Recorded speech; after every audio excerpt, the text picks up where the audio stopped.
friends, welcome to Shali's Kitchen. Very easy or a traditional snack ആയിട്ടാണ് വന്നിരിക്കുന്നത്.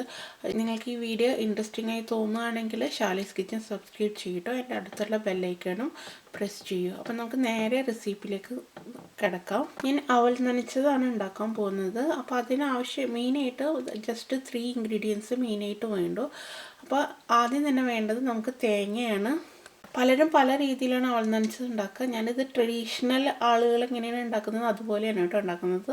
ഇതുപോലെ ഉണ്ടാക്കിയാലാണ് കറക്റ്റായി അവൽ നനച്ചതിൻ്റെ ടേസ്റ്റ് കിട്ടുകയുള്ളൂ. അപ്പോൾ നമുക്ക് നേരെ റെസിപ്പിയിലേക്ക് കിടക്കാം. നമുക്ക് തേങ്ങ ആവശ്യമാണ്. അപ്പോൾ ഞാൻ 1 കപ്പ് തേങ്ങ എടുത്തിട്ടുണ്ട്. അതിലേക്ക് വെച്ച ശർക്കര ഇട്ട് കൊടുക്കുക. അപ്പോൾ ഇതൊരു 1/2 കപ്പ് ശർക്കര എടുത്തിട്ടുണ്ട്. ഈ തേങ്ങയിലേക്ക് നമ്മൾ ഈ പൊടിച്ച് വെച്ച ശർക്കര ഇട്ട് കൊടുക്കണം. കുറച്ചായിട്ട് ഇട്ട് കൊടുത്തിട്ട് നിങ്ങളിത് മിക്സ് ചെയ്യണം. ഇത് ശരിക്കും പറഞ്ഞാൽ കൈകൊണ്ട് തന്നെ മിക്സ് ചെയ്തെടുക്കണം കേട്ടോ.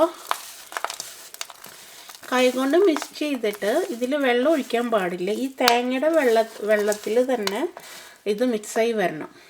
ഞാൻ ശർക്കരയും തേങ്ങ നന്നായി മിക്സ് ചെയ്തിട്ടുണ്ട്. ആ തേങ്ങയിൽ മോയ്സ്ചറിൽ തന്നെ ശർക്കര നമ്മൾ അലിയിച്ചെടുക്കണം. നമ്മൾ വേറെ പാലോ ഇതൊന്നും വെള്ളമൊന്നും ഒഴിക്കുന്നില്ല കേട്ടോ. ഇനി ഇതിലേക്ക് നമ്മൾ കുറച്ചായിട്ട് നമ്മളുടെ അവലിട്ട് കൊടുക്കാം. ഞാനിപ്പോൾ ബ്രൗൺ അവലാണ് കേട്ടോ എടുത്തിരിക്കുന്നത്. നിങ്ങൾക്ക് ഇഷ്ടമുള്ള അവൽ വേണമെങ്കിലും എടുക്കാം കേട്ടോ. അത് ഇട്ടിട്ട് ഇങ്ങനെ കുറച്ചായിട്ട് ഇതിങ്ങനെ മിക്സ് ചെയ്തെടുക്കാം.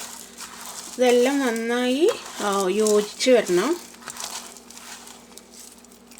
അപ്പോൾ നമുക്ക് തേങ്ങയിൽ കുറച്ച് മോയ്സ്ചർ ഉള്ളതുകൊണ്ട് ഒരു വെറ്റായിട്ട് ഇരിക്കുന്നുണ്ട്. ഇനി നമ്മളിത് ഇങ്ങനെ മിക്സ് ചെയ്തെടുക്കുക. ഞാൻ കുറച്ചിട്ടിട്ട് ഇത് മിക്സ് ചെയ്തിട്ടുണ്ട്. പിന്നെ നമുക്ക് അടുത്ത ബാച്ചും കുറച്ചും കൂടി ഇട്ടിട്ട് ബാക്കിയുള്ള അവലും കൂടി ഇട്ടിട്ട് ഇത് മിക്സ് ചെയ്തെടുക്കാം കേട്ടോ.